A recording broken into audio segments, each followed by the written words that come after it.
10 individual ang naaresto sa magkakahiwalay na operasyon ng PNP Anti-Cybercrime Group laban sa online na pagbebenta ng ipinagbabawal na paputok sa Metro Manila at mga karatig probinsya.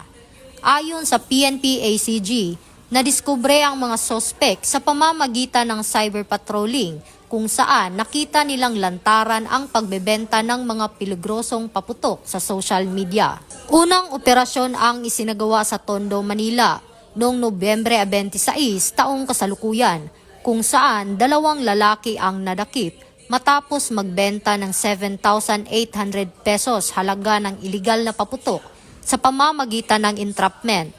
Nasundan ito ng operasyon sa Cabanatuan City noong Nobyembre 30 kung saan isang 21 anyos ang nahuli sa pagbebenta ng 2,750 halaga ng paputok.